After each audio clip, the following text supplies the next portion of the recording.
All right. Hello, coffee makers, not coffee takers. We are here for a special episode as the Cyber Coffee Hour and the other side of the firewall team up for a special episode. I have here with me my partner here, the Master of Cyber Farms, Alfredzo B, Nash Jr., and I, the People's Chief, Dr. Joseph J. Burt-Miller Jr., and we're your hosts for the Cyber Coffee Hour. Here again today, we have Ryan Williams from the other side of the firewall. What's going on? Sir. Dan. Going. And Mr. Shannon Tynes. What's up? What's up? All right, representing again the other side of the firewall. So for today's show, the host of the Cyber Coffee Hour and the other side of the firewall will discuss the recent MasterCard acquisition of Recorded Future. Oh, should be good. But before we get into that, I think I just want to take some time to recognize this moment because, for one, just being perfectly honest, this doesn't happen all too often. At least not that I see, especially for Black and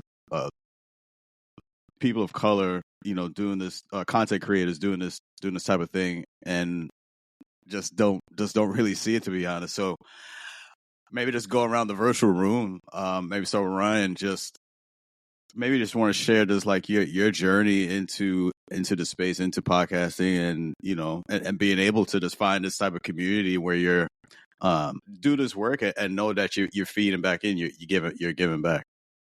No, absolutely. So first off, thank you very much for having us on the show. I think this is maybe the second time I've been on somebody else's show, and it's a great experience. To put your feet up, relax. That's why I drive, right? No, but have you on the show, Dr. Joseph? I would say it was either late last year or early this year, right? And then just getting to meet you, get your experience and what have you, and then learning about you and Alfredzo's journey, and then interacting with Alfredzo. I think it was through a webinar. Yes, me and you interacted for the first time. So it's just cool to come full circle and then be on your show to have this experience. So again, greatly appreciate you having us on. No, absolutely. Shannon? What's going on? Hey, I'm going to second what Ryan says, right? So like, this is one of those things where usually it's, guests coming on, to ours, and it does feel a little different, right? Like, I don't know how I feel about this, Yeah. From the pre-production stuff, like it feels like it's going to be a good show, just talking and, shooting the breeze and whatnot. I think it's going to be really good. It's, again, much appreciated, So. Absolutely. Daniel. Just blessed. I mean, I don't know. There's a saying like, I don't typically like to be the smartest person in the room. I usually never am. And then luckily surrounding myself with people like you guys that are trying to, embrace people of color, Black people, just trying to bring people into this community, teach them, hey, it's not scary. It's not impossible. It's not foreign. I mean, even me and Ryan, we hadn't spoken in about 8 years, and I saw what he was developing, and I was really drawn to it. And I said, you know what? It wasn't even the best timing. I was transitioning, moving over to Japan. One job fell through. There was a lot of life changes, but I said, if not now, when, right? I need to stop making excuses. And I reached out to Ryan and I said, hey, I've seen what you've grown and developed. It's amazing. What are the chances I could get on and just co-host one time? And, it was really good chemistry between me, Shannon, and him. And it grew into something more. And I really appreciate the opportunity from him to join his. And now we're doing a collaboration with you guys. So it's just, kind of almost like a dream come true, honestly. So it's kismet for me. This is like awesome for real. Oh man, don't make me cry today, bro. Don't make me cry today. This dust might sit here somewhere, He's always so thoughtful, right? Right. Let me. Alfredzo. So to follow on to Daniel, and we talked about this in our formation, right? I was kind of shook. I'm gonna be real. Dr. Joseph got me through a lot of social anxiety, a lot of talking in public, and a lot of the lack of representation that I was actually like, I don't know if we could do this, right? I don't know if we could do this. And I listened to you guys from the beginning. I think it was like 3 moderators in the beginning and someone left. And I was like, yo, they're pretty cool, man. We should kind of like look at them as the leaders in industry, because I do the market research. So I'm like, hey, man, they got a cool dynamic. How can we build off of that, but be different and also welcoming? So here we are. Right? And I'm so glad we're doing this, because I honestly, like I said, I was kind of like mulling the wheel saying, we got to be perfect. we got to fit in. Who's going to listen to us? Right. They're not going to want to hear what we have to say. So now it's finally great to have caught up to you guys and brought you guys on the platform to continue to keep this ball rolling, man. So, absolutely. So shout out to Levon Maynard. That's the third person you're thinking. Yes. Yes. Right, Yes. That was his time zone, and he was moving and stuff like that. Like I would love to get him back on. We'll see if we can sync up. Nice. Yeah, And I think it was him that said, "There's no secret that we're working multiple jobs." I think it was when I stopped the episode. Was a transition for me in my career, and I reconnected, like you said, with you guys through LinkedIn. I finally realized you were on LinkedIn too. Going back to our offline offset conversation, like, where are these guys at? Right. Yeah. And I guess for me, just being a crazy consumer of podcasts and really having a love for cybersecurity. So I'm looking for, of course, those cybersecurity podcast outlets, and specifically for Black hosts doing this. So once I stumbled upon the other side of the firewall, I was like, oh, this is pretty cool. It's like a play on like the Microsoft logo, but it has all the shades of color of skin on there. So that's pretty awesome. So I like that. I appreciate you peeped that. Yeah. Yeah, no. That was my inspiration at the beginning. That's the inner creative has spoken. I definitely peeped that, man. I thought that was pretty cool, man. I appreciate that. I would definitely listen to you guys, when I'm on my walks or, working out, whatever. And that gave me, and this is pre Cyber Coffee, before it was even thought of. It just gave me that inspiration of like what I would like for something like this to be, if I, like I said before we got started, what I would do, like how it would look like. And no, just be able to listen to you guys, and it just gave me a bit of that motivation, or I say inspiration to develop something for myself. And so once Alfredzo and I got together, we talked about it, and when we got to work, and Alfredzo mentioned it, already, just having that anxiety because you're doing something new, you're really putting yourself out there to the world, like literally. So it can be scary, but you can't let that fear, paralyze you. You just have to really just go forward and do it. You can worry about other things, like if it's gonna stink or whatever, or people gonna listen or whatever the case is. You can't worry about those things. You just gotta do it. And then, but as you're doing it, you're learning. You keep learning. You keep making improvements. Doing stuff like this, like as you're able to reach out to other content creators, be able to pick up things from them, just learn and continue to get better. So I think that's the main thing, because if you look at any content creator from their day one to where they are now, is going to be vastly different. No, absolutely. So the main thing is that you just start. So for those listening out there, if you're thinking about being a content creator, don't worry about having it all together. Just start recording. Hit the record button and just put out something. And I think also too, and the side part of that is also the consistency. Start, but then stay consistent. Like whatever it is, just stay consistent with it. Keep doing it. Keep going after it. And then you're going to improve. You're going to get better. You're going to have people that's going to reach out to you, offer advice that's going to help you and see you succeed. If that's something you really want to do, something that really moves you, inspires you, do it. Don't let anyone stop you. And like, again, you'll surprise yourself of how, where the heights you reach, because we could be our own self enemy, right? Like we could definitely talk ourselves out of pretty much anything. 100%.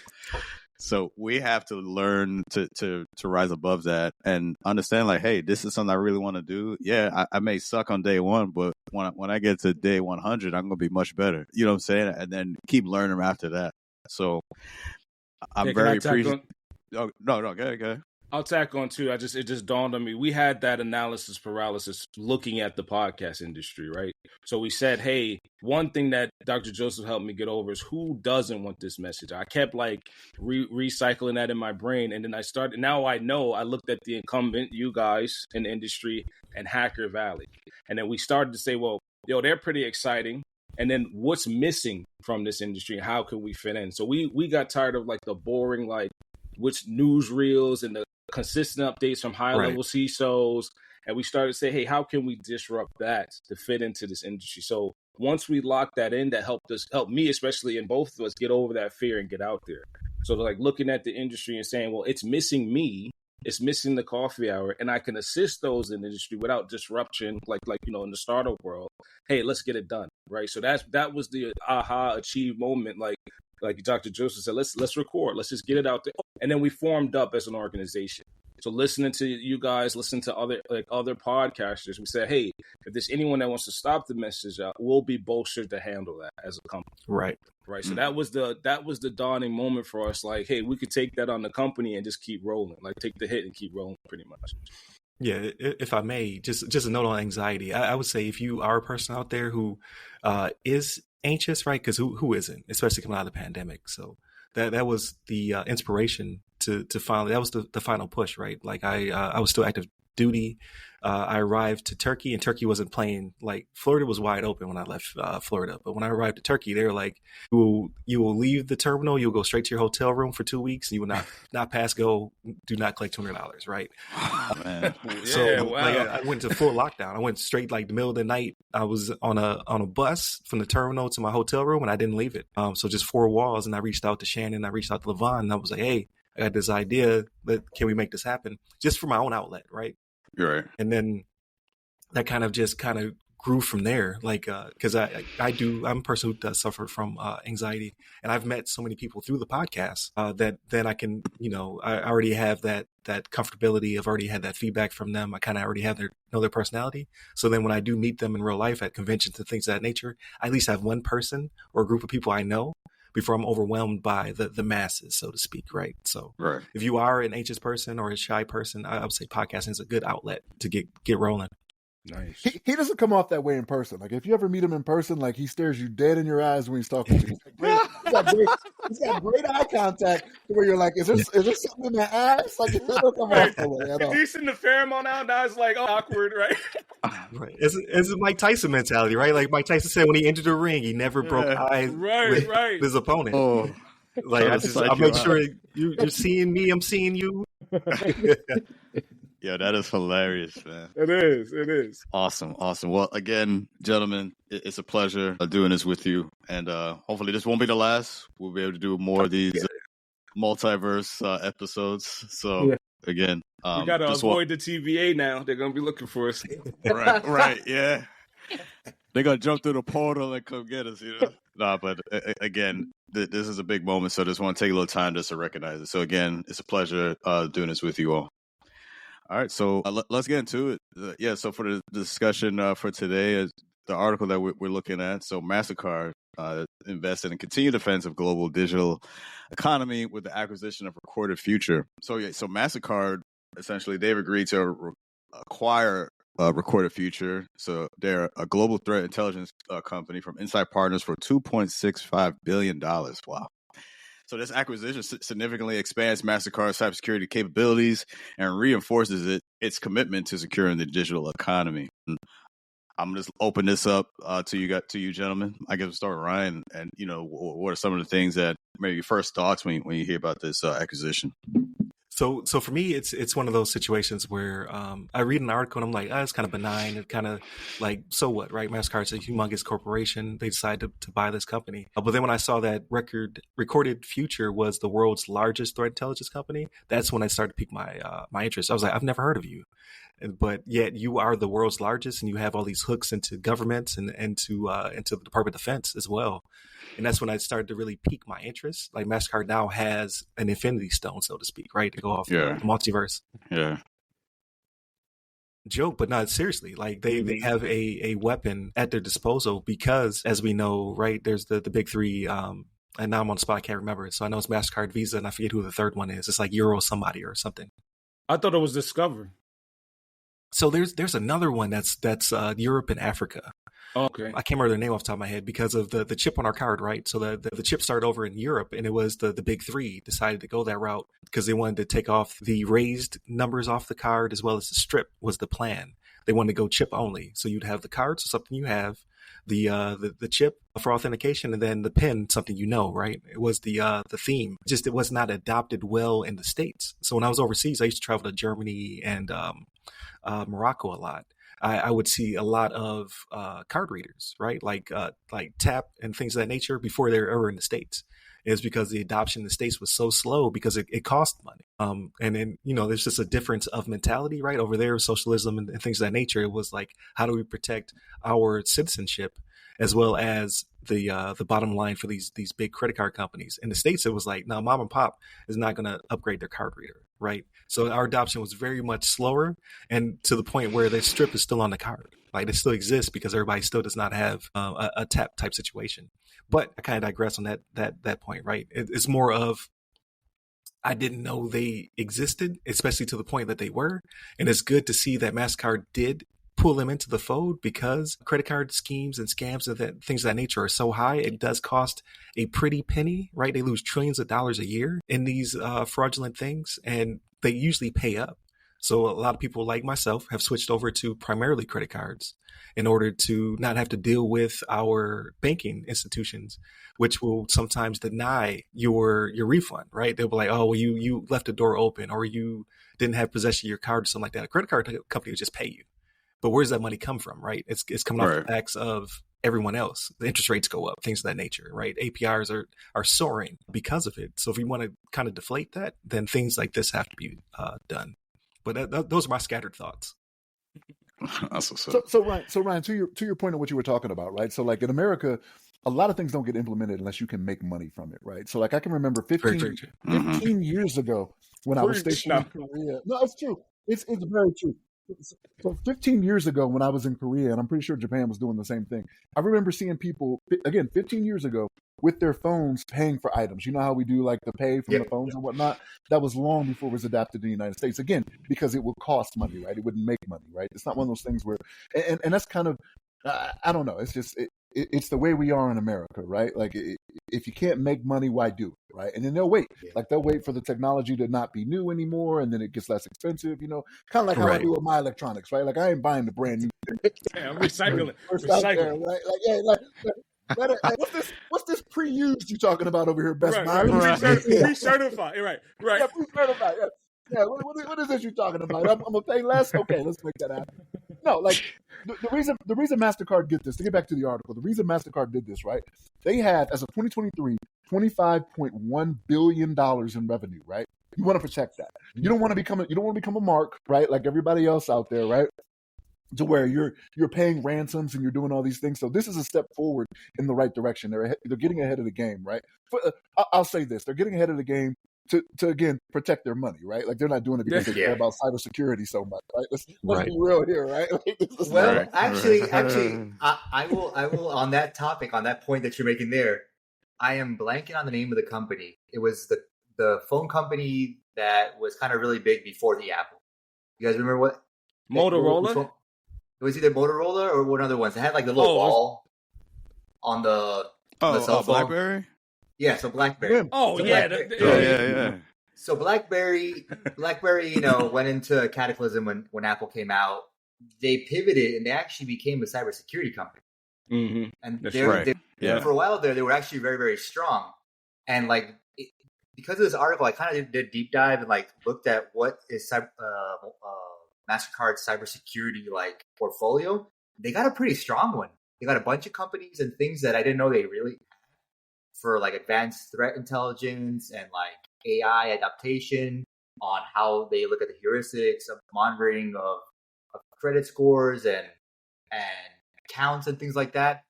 Going out and getting this Infinity Stone and adding this to what they have already is this is why you're in the game, right? This is why you're a giant like MasterCard. Going out and grabbing this and adding this, I don't know. For me, the paintings on the wall that they might pivot and create something else besides it, whether that is an offering to different organizations and companies, or hey, you bank with us or you do your credit through us. Now this is what we have. I think they poise themselves to be light years ahead as leaders for this industry, both maybe even in the cybersecurity realm or pure just credit institution. So my bad. I didn't mean to jump in, Shannon. I know no, 100%. This is how we do it, man. Go ahead, Alfredo. I'll jump in, because I'm loving this hyper combo finish here. I'll give you guys which Infinity Stone specifically that we see you, the Thanos of MasterCard out there in the universe, is collected. They're collecting the Mind Stone specifically, or the Reality Stone. We can't quite tell yet because they removed those portfolio acquisitions from our recollection, right? So to Ryan's point, we said to ourselves, we got to ask ourselves, why haven't we heard? So I've heard of Recorded Future, right? But to Daniel's point, why haven't I heard of prior MasterCard acquisitions? Did they remove that from our timeline? Right. The only one I can kind of and I looked it up too, was another thing called New Data. And I have buddies in the industry, because full disclosure, I'm coming from this industry and I didn't know that they could do that. They could purchase a cybersecurity company that is the leader in industry. Right. And then it comes to me, well, what's about to happen? What galactic battle is about to happen and why they need this Infinity Stone? Well, you say, all right, they are doing fraud detection, like Ryan said, but they're also building a capability to offset other bank and competitive providers. So like Daniel was saying, Discover, do they have a cybersecurity portfolio? Hell, hey, my former Armada, Capital One and Discover together, they might have a threat intelligence capability, but we don't know that. So MasterCard's getting ahead of the game with the big B in billions and saying we're going to in-house that capability to continue to be the leader in this space and continue using the data warehouse that we have and the armaments that we have in the universe to find the other Infinity Stones. Very true. So here's my thing to that. So the reason you don't hear about it is because nobody cares. Like you're not seeing commercials about cybersecurity. You're seeing commercials about rewards that these credit cards will offer and things of that nature. Right. That's what the majority of the people care about. Like in this space with the five of us, like this is exciting, right? We're like, oh man, that's cool that they're doing that, right? Like this is what is needed. Every week we do shows so that we're telling you what is going on out there and what is being, attacked, what's being gone after, where the soft targets are. Like we talk about these things, right? In the articles that we present. So I don't know, man.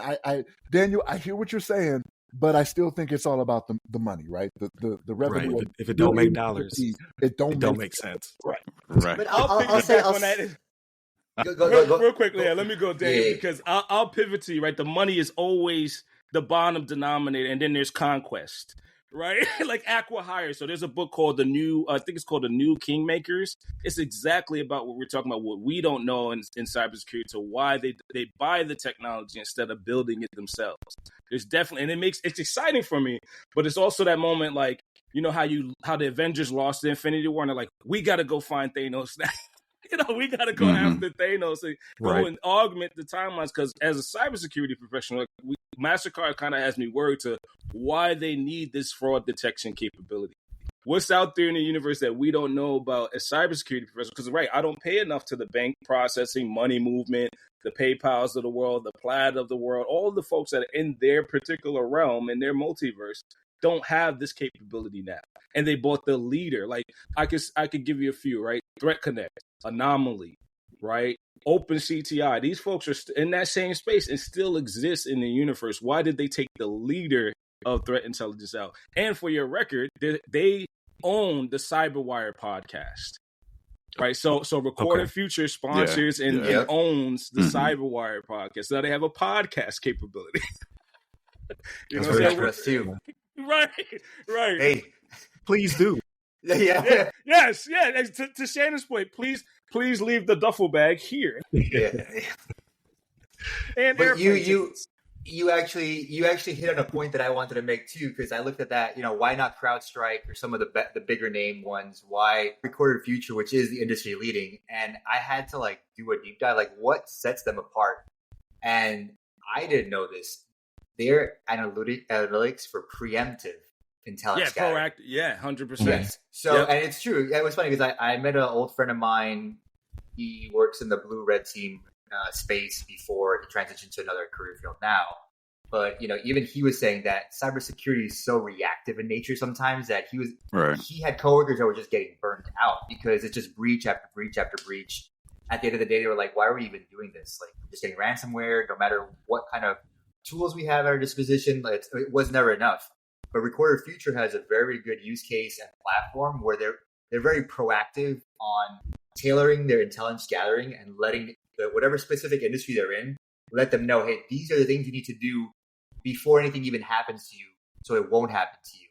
And that's what really sets them heads and shoulders above every other everybody else in that space from the CrowdStrikes and of those people. So, oh, so we have a doctor in house. Doctor, what do you think? What are your thoughts on this? Well, like I like that.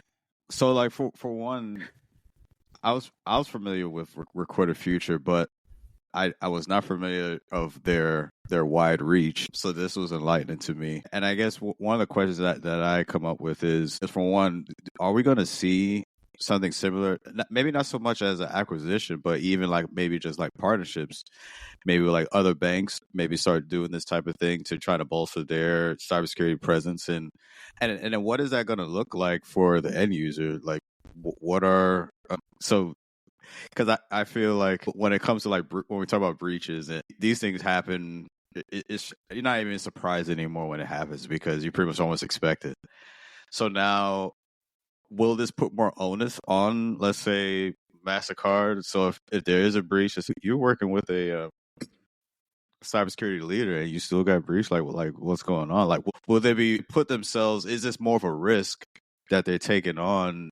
When something like that does happen, could they be susceptible to like maybe higher fines or more public scrutiny because you've bolstered with like I said, a cybersecurity leader like Recorded Future? Does that kind of put them in a place where they're going to be susceptible to more scrutiny? I see Shannon's about to jump in. We could tag team this too if you want, Shannon. So here's the thing.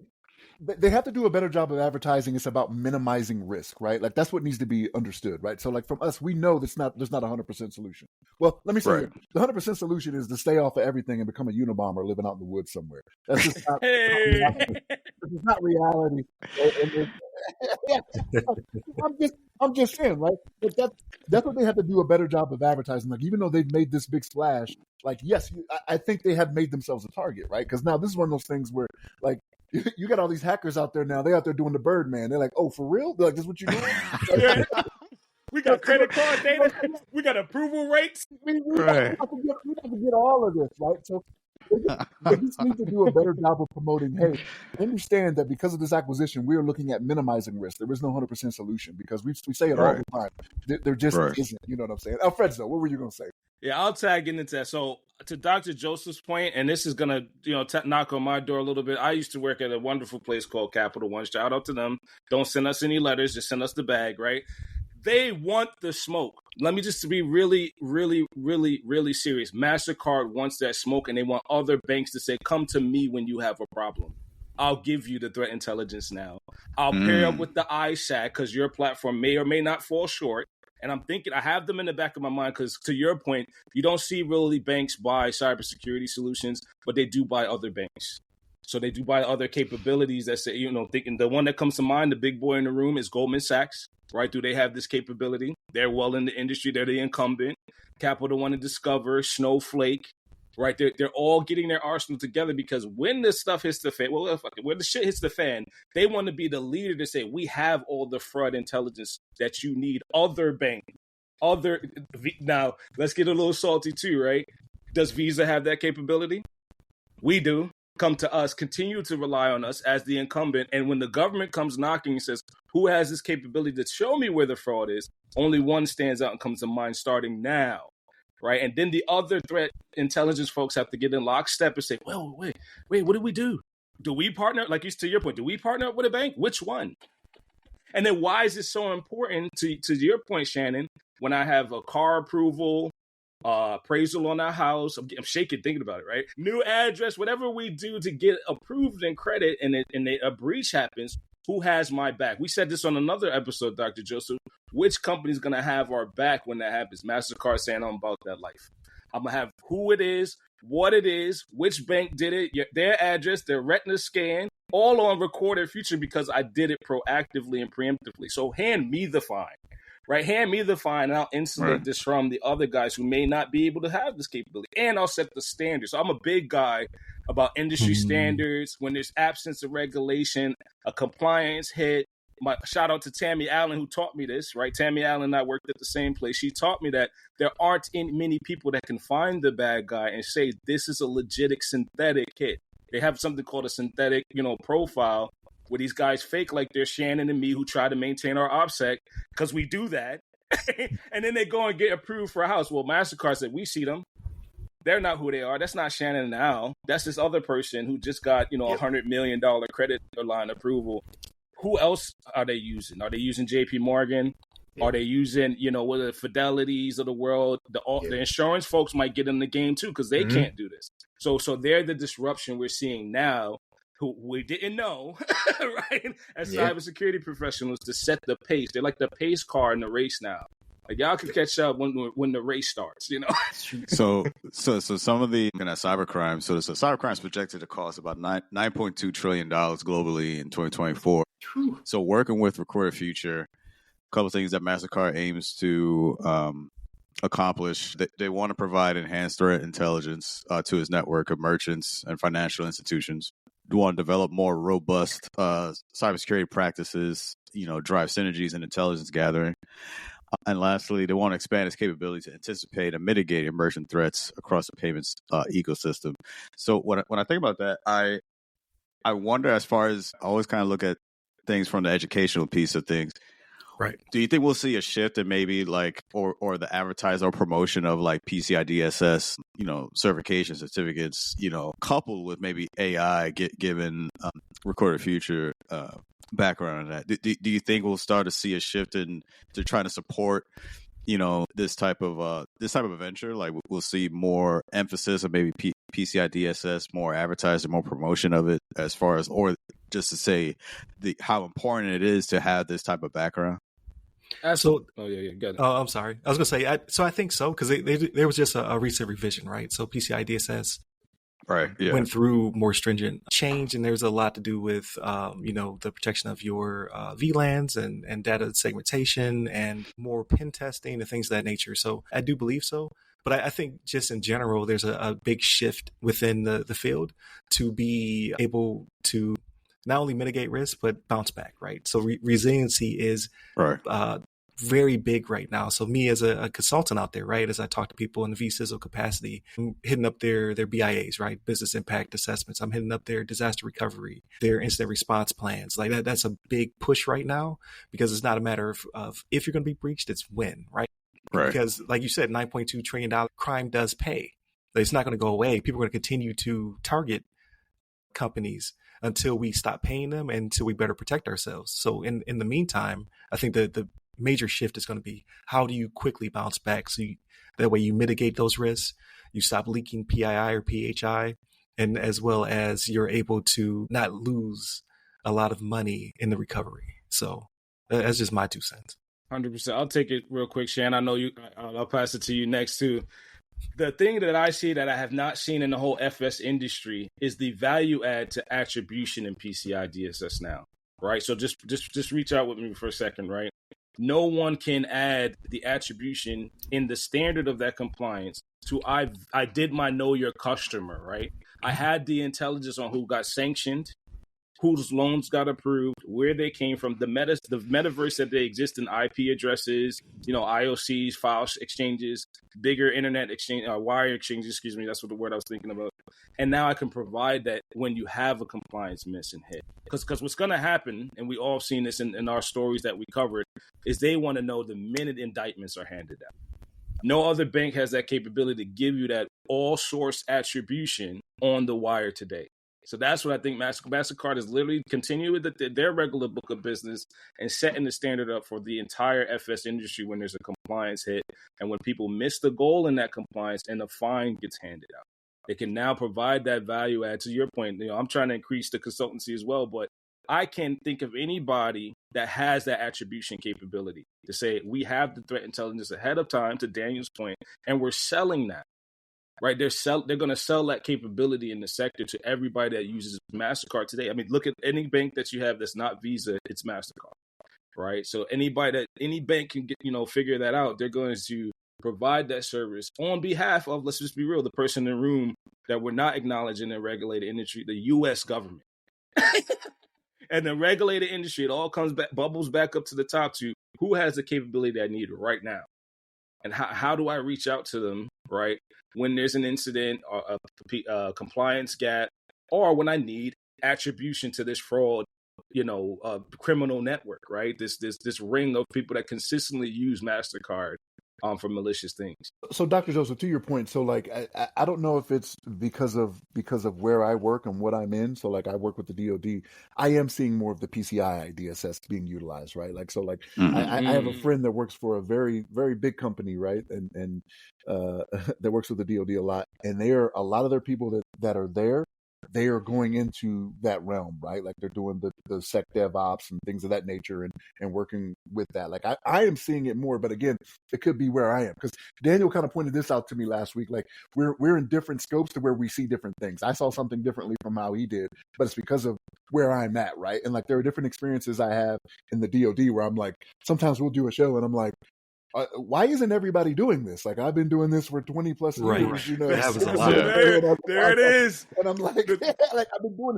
What do you mean people aren't doing this, that, and the third? You know what I mean? Like it just so like that matters. You know what I mean? But I am seeing it more, like I said, from a friend of mine who works for a very big company, very well known, 3 names. You know that they're utilizing that. So it may already. Shannon sees the trend in data. I'll leave the world analogy. It's here. The spike in the timeline. Sorry. Here's the thing. Here's where MasterCard has to be careful, right? So, like, if the Avengers taught us anything, it's to go to the head, right? So you don't have a second movie, right? So, like, maybe MasterCard put a target on their back. Put a target on their back now to where the hackers are like, all right, I got Stormhammer or whatever that thing is. Right. I'm gonna take care of it right now. You know, MasterCard's building Stormhammer. Yeah, and just to follow up. So I hate when I put out some information, I don't completely finalize it. So the EMV chip was created by Europay, MasterCard, and Visa. So those were the big 3. Europay. There it is, Europay. Yeah. So that helps the other company. The silent player in the room too, right? Yeah. Now we got to get all the market research on Europay and their threat intelligence capability, or lack thereof. Right. Yeah. So you know what's one thing? Oh, wait. No, go ahead. No, go ahead. I was going to say the one thing that the article does talk about that I found a little not confusing but kind of funny was they said that they added that Recorder Futures added to MasterCard to essentially expand its horizons to reach more, but they're already providing this service to 50% of the Fortune 100, if I read the article correctly. So they're already pretty much out there. Or maybe when I was doing my Googling and my research, ChatGPT spit out that bit of like information, which I was surprised. So they're already very well recognized in the field, especially in the US. So I don't know if MasterCard's international reach maybe is kind of what's also kind of beneficial in the eyes of Recorder Futures. Like, hey, you can get with MasterCard and then start expanding overseas more too, and even cast a wire net of our threat intelligence and what we do and offerings. So Dan, you make a good point, but I'm getting a little bit of shivers too as well, cyber shivers, right? I'm gonna make that a thing. What is about to happen? Why? So when you say, would you say, okay, 50% of the Fortune 500 in the Fortune US, 100, 100, excuse me, whichever is bigger, like whichever is like more expensive. That's what they cover. Translates to more money, right? Yeah, they got the top of the top covered already. Yeah. Right. So my instinct is here in cyber. Like, why do they need this global? Right. Yeah. What's about to happen? Yep. Yeah. All right. So no, I think this is a very interesting topic, and very, I think I would like to see how this is going to play out. Whether we're going to see maybe other similar institutions do this type of thing, where they're going to bolster with cybersecurity leaders to help bolster their cybersecurity posture. So it should be something to watch and see how this continues to develop. We're getting ready to wrap up here. Again, this was a great time spending with you all. I think, again, this type of thing doesn't happen enough, so I hope we get to do this again in the near future. It was definitely an honor to work with you all, because it's pretty surreal, because I mentioned I was listening to you guys other side of Firewall, before I even got started, to now we're in the same booth. So I think it's pretty cool. So again, I appreciate the time working with you all, working with you gentlemen, and I look forward to doing this again in the future. Yeah, absolutely. It always like kind of blows my mind when people say, yeah, we've listened to you for X amount of time, because it doesn't feel like we've been doing it for that long, right? Like, yeah, the episode ticker keeps going up, right? We're like 640 something episodes. Like I think it's like 646 or something like that. But we have fun, right? Like it's just me meeting with friends. Like I've worked with everybody I've had on the show, right?